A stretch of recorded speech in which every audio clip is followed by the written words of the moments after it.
Isang mapagpalang araw muli, class. So I have decided to make a video exclusively on how to construct the frequency distribution table. Medyo mahaba kasi siya, kaya gusto kong siya lang para mapaiksi yung oras. No? So I hope you will be able to see the screen clearly. No? So how to construct an FTT for group data. Okay? So there are steps no which we need to follow, okay? So the first step is to determine the range. Ano ba yung range? So range is simply the difference between the highest value and lowest value. So yung sample natin ay yung scores ng 50 students sa first quiz sa statistics. So tong mga numbers na to refer to the scores of the 50 students. No, yung mga green na kulay na yan, wala yan default sa PowerPoint. Pero 50 lahat yan na scores ng mga students. So, ah hahanapin lang yung highest score tsaka yung lowest score. So, ginawa ko ng pula para madaling makita. So, 57 yung highest score, 22 yung lowest score. So, ang range is 57 minus 2 equals 35. So, that's the first step. The second step is to determine K. Yung K ay tinatawag nating number of classes or class intervals, no? So wala namang definite rule in determining the number of class intervals for as long as the number can provide the necessary information needed. However, meron namang ideal number of class intervals, so between 5 and 20 yon, depending on the nature of the data. Now, what is important is that the class agrees on a standard method to use for uniformity and consistency. So, sa klase natin, paano siya kukunin? Paano kukunin yung K, no? So, simply, K is the square root of N. Ano nga yung N? Yung total number of participants or respondents. In our case, 50 students who took the statistics quiz. So, 50. So, ang K natin is square root of 50 is equal to 7.07.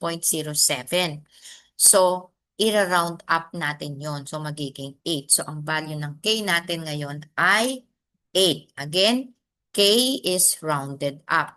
So, for example, kung ang N mo ay 72, ang square root ng 72 is 8.49, ira-round up mo yon to 9.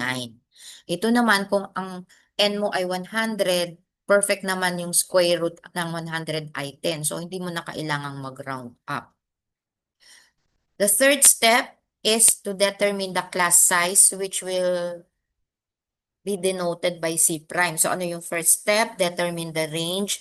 Second step, determine K. Third step is determine the class size or C prime. Tinatawag din natin class width. Paano kukunin? So, C prime is simply the ratio between the range and the class interval. So, yung range natin kanina 35, yung K natin ay 8. So, ang C prime natin ay 35 divided by 8 or 4.375. Yan yung C prime natin. So, ira-round up ulit natin, kaya magiging 5. Kaya ang C natin or class size na ay 5. So, again, C is being rounded up. So, ililist natin yung limits of each class interval. The lower limit of the lowest class interval is preferably a multiple of the class size of the class interval. So, ang class size natin ay 5. So, ang lower limit ay 20, which is a multiple of 5. No? So, tapos 20 to 24, yun yung ating interval. So, pag binilang mo 20, 21, 22, 23, 24, 5 yun. 5 yung size or class width. So, meron din tayong tinatawag na class mark, which is the midpoint of the class interval. Ano yung average of the upper and lower limits. So, the class mark, which we denote by X, is upper limit plus lower limit divided by 2. So, sa class interval natin na 20 to 24, ang class mark or midpoint is 20 plus 24 divided by 2 equals 22. Meron din tayong tinatawag na class boundaries, which are the true limits of the class intervals. Now, each class boundary equals the number midway between the upper limit and the lower limit of the succeeding class intervals. Parang close niya yung gap. So, yung class boundaries ng class interval na 20 to 24 is 19.5 to 24.5. So, bali, nabawas tayo ng 0.5 sa lower limit at nagdagdag tayo ng 0.5 sa upper limit. So, ano naman yung relative frequency? Also called percentage frequency, no? It is the proportion of observation falling in a class and is expressed in percentage. It is obtained by dividing the frequency of each class by n. So, ang formula ng relative frequency ay frequency divided by n times 100%. So for example, sa 20 to 24 nating class interval, merong dalawang estudyante nakakuha ng ganung score. So ang relative frequency dun sa interval na 20-24 ay 2 divided by 50 times 100%, that is 4%. Meron din tayong tinatawag na cumulative frequency, which is the accumulated frequency of the classes. Meron tayong less than cumulative frequency, which is the total number of observations whose values are less than the upper limit of the class. Yun namang greater than cumulative frequency, total number of observations whose values are greater than the lower limit of the class. So, ito na yung ating FDT. So, meron tayong how many rows na class interval? So, 1, 2, 3, 4, 5, 6, 7, 8. Diba yung K natin ay 8? Yan yun. So, yung first interval ay 20 to 24. The second interval is 25 to 29. At ang last interval ay 55 to 59. Yun yung first column. Yung second column is the frequency, no? Ilan yung mga estudyanteng nakakuha ng corresponding scores na nasa kaliwa ng 20 to 24, may dalawang estudyante. 25 to 29, may 6 na estudyante. So there is one student who got a score from 55 to 59. Ang total niyan ay 50.